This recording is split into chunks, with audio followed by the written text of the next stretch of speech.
بسم اللہ الرحمن الرحیم۔ رب ذوالجلال کے بابرکت نام سے شروع کرتا ہوں جو دلوں کے راز خوب جانتا ہے۔ تمام ناظرین کو روحیل وائس چینل میں دل کی گہرائیوں سے خوش آمدید اور محبتوں بھرا السلام علیکم۔ ہمیشہ کی طرح آج بھی میرا خلوص، میری دعائیں اور میری نیک تمنائیں آپ کے ساتھ ہیں۔ اللہ آپ کو سدا ایمان کی سلامتی، صحت اور خوشیوں سے مالا مال رکھے، آمین۔ حضرت ابراہیم علیہ السلام بہت مہمان نواز تھے۔ منقول ہے کہ جب تک آپ کے دسترخوان پر مہمان نہ آتے آپ کھانا تناول نہ فرماتے۔ ایک دن مہمانوں کا ایک ایسا قافلہ آپ کے گھر اتر پڑا کہ ان مہمانوں سے آپ خوفزدہ ہو گئے۔ یہ حضرت جبریل امین علیہ السلام تھے جو 10 یا 12 فرشتوں کو ہمراہ لے کر تشریف لائے تھے اور سلام کر کے مکان کے اندر داخل ہو گئے۔ یہ سب فرشتے نہایت خوبصورت انسانوں کی شکل میں تھے۔ اولاً تو یہ حضرات ایسے تشریف لائے جو مہمانوں کے آنے کا وقت نہیں تھا۔ پھر یہ حضرات بغیر اجازت طلب کیے دندناتے ہوئے مکان کے اندر داخل ہو گئے۔ پھر جب حضرت ابراہیم علیہ السلام حسب عادت ان حضرات کی مہمان نوازی کے لیے ایک فربا بنا ہوا بچڑا لائے تو ان حضرات نے کھانے سے انکار کر دیا۔ ان حضرات کی ان اداؤں کی وجہ سے حضرت ابراہیم علیہ السلام کو خدشہ گزرا کہ شاید یہ لوگ دشمن ہیں، کیونکہ اس زمانے کا یہی دستور تھا۔ دشمن جس گھر میں دشمنی کے لیے جاتا تھا اس گھر میں کچھ کھاتا پیتا نہیں تھا۔ چنانچہ آپ علیہ السلام ان مہمانوں سے کچھ خوف محسوس کرنے لگے۔ یہ دیکھ کر حضرت جبریل علیہ السلام نے کہا کہ اے اللہ کے نبی علیہ السلام، آپ ہم سے بالکل کوئی خوف نہ کریں۔ ہم اللہ تعالیٰ کے بھیجے ہوئے فرشتے ہیں اور ہم 2 کاموں کے لیے آئے ہیں۔ پہلا مقصد تو یہ ہے کہ ہم آپ کو یہ بشارت سنانے آئے ہیں کہ آپ کو اللہ تعالیٰ ایک علم والا فرزند عطا فرمائے گا، اور ہمارا دوسرا کام یہ ہے کہ ہم لوط علیہ السلام کی قوم پر عذاب لے کر آئے ہیں۔ فرزند کی بشارت سن کر ابراہیم علیہ السلام کی مقدس بیوی حضرت سارہ رضی اللہ عنہا چونک پڑی، کیونکہ ان کی عمر 99 برس کی ہو چکی تھی اور وہ کبھی حاملہ بھی نہیں ہوئی تھی۔ تعجب سے وہ چلاتی ہوئی آئیں اور کہنے لگی، کیا مجھ بڑھیا بھانج کا بھی فرزند ہوگا؟ تو جبریل امین علیہ السلام نے کہا کہ ہاں، آپ کے رب کا یہی فرمان ہے، اور وہ پروردگار بڑی حکمتوں والا، بہت علم والا ہے۔ قرآن مجید نے اس واقعے کو ان لفظوں میں بیان فرمایا ہے جس کا ترجمہ ہے، اے محبوب، کیا تمہارے پاس ابراہیم کے معزز مہمانوں کی خبر آئی جب وہ اس کے پاس آ کر بولے سلام؟ کہا سلام ناشناسا لوگ ہیں۔ پھر اپنے گھر گیا تو ایک فربا بچڑا لے کر آیا، پھر اسے ان کے پاس رکھا، کہا تم کھاتے کیوں نہیں؟ تو اپنے جی میں ان سے ڈرنے لگا۔ وہ بولے ڈریے نہیں، اور اسے ایک علم والے لڑکی کی بشارت دی۔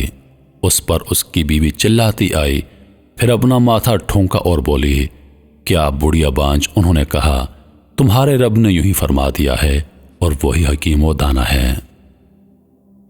محترم عزیز دوستو، اس واقعے سے ہدایت کی روشنی ملتی ہے کہ ملائکہ کبھی کبھی آدمیوں کی صورت میں لوگوں کے پاس آیا کرتے ہیں۔ چنانچہ بعض روایتوں میں آیا ہے کہ حج کے موقع پر حرم کعبہ اور مناء و عرفات اور مزدلفہ وغیرہ میں کچھ فرشتوں کی جماعت انسانوں کی شکل و صورت میں مختلف بھیس بدل کر آتی ہے، جو حاجیوں کے امتحان کے لیے خدا کی طرف سے بھیجی جاتی ہے۔ اس لیے حجاج کرام کو لازم ہے کہ مکہ مکرمہ اور مناء و عرفات اور مزدلفہ اور طواف کعبہ اور زیارت مدینہ کے ہجوم میں ہوشیار رہیں کہ ہرگز کسی بھی انسان کی بے ادبی اور دل آزاری نہ ہونے پائے، اور تاجروں یا فقیروں سے جھگڑا اور تکرار نہ ہونے پائے۔ تمہیں کیا خبر ہے کہ یہ آدمی ہے یا آدمی کی صورت میں کوئی فرشتہ ہے جو تمہیں دھکا دے کر یا ڈانٹ کر تمہارے صبر کا امتحان لے رہا ہو؟ یہ وہ نکتہ ہے جس سے عام طور پر لوگ ناواقف ہیں، اس لیے سفر حج میں قدم قدم پر لوگوں سے الجھتے اور جھگڑتے رہتے ہیں، اور بعض اوقات دنیا اور آخرت کا شدید نقصان اور خسارہ اٹھاتے ہیں۔ لہٰذا اس نقصان عظیم سے بچنے کی بہترین تدبیر یہ ہے کہ ہر شخص کے بارے میں یہی خطرہ محسوس کرتے رہیں کہ شاید یہ کوئی فرشتہ ہو، یا تاجر یا سائل یا مزدور کے بھیس میں ہے، اور پھر اس سے سنبھل کر بات چیت کریں اور حتی الامکان اس کو راضی رکھنے کی کوشش کریں، اور ہرگز کسی تلخ کلامی یا سخت گوئی کی نوبت نہ آنے دیں کہ اسی میں سلامتی ہے۔ حضرت ثابت بن قیس رضی اللہ عنہ کچھ اونچا سنتے تھے، اس لیے جب وہ مجلس میں حاضر ہوتے تو صحابہ کرام انہیں آگے جگہ دے دیا کرتے۔ ایک دن جب وہ دربار رسالت صلی اللہ علیہ وآلہ وسلم میں آئے تو مجلس پر ہو چکی تھی، لیکن وہ لوگوں کو ہٹاتے ہوئے حضور پاک صلی اللہ علیہ وآلہ وسلم کے قریب پہنچ گئے، مگر پھر بھی ایک آدمی ان کے اور حضور کے درمیان رہ گیا۔ حضرت ثابت بن قیس رضی اللہ عنہ اس کو بھی ہٹانے لگے، لیکن وہ شخص اپنی جگہ سے بالکل نہیں ہٹا۔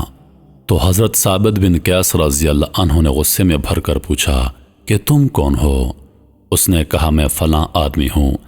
یہ سن کر حضرت ثابت بن قیس رضی اللہ عنہ نے حقارت کے لہجے میں کہا، اچھا تو فلانی عورت کا لڑکا ہے تو؟ یہ سن کر اس آدمی نے شرمندہ ہو کر سر جھکا لیا اور اس کو بڑی تکلیف ہوئی۔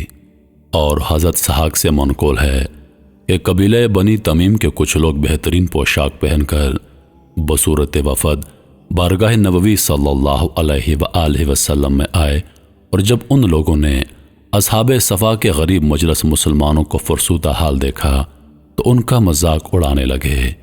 حضرت انس رضی اللہ عنہ نے فرمایا، حضرت عائشہ صدیقہ رضی اللہ عنہا نے حضرت ام المومنین بی بی صفیہ کو ایک دن یہودیہ کہہ دیا تھا، جس سے ان کو بہت رنج اور صدمہ ہوا۔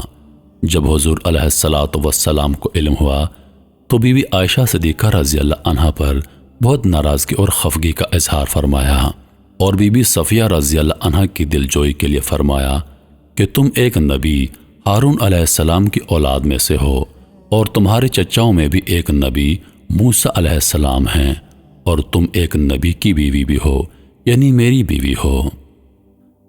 اے ایمان والو، نہ مرد عورتوں سے ہنسیں، عجب نہیں کہ وہ ان ہنسنے والوں سے بہتر ہوں، اور نہ عورتیں عورتوں سے دور نہیں کہ وہ ان ہنسنے والیوں سے بہتر ہوں، اور آپس میں طعنہ نہ کرو اور ایک دوسرے کے برے نام نہ رکھو، کیا ہی برا نام ہے مسلمان ہو کر فاسق کہلانا، اور جو توبہ نہ کرے وہی ظالم ہیں۔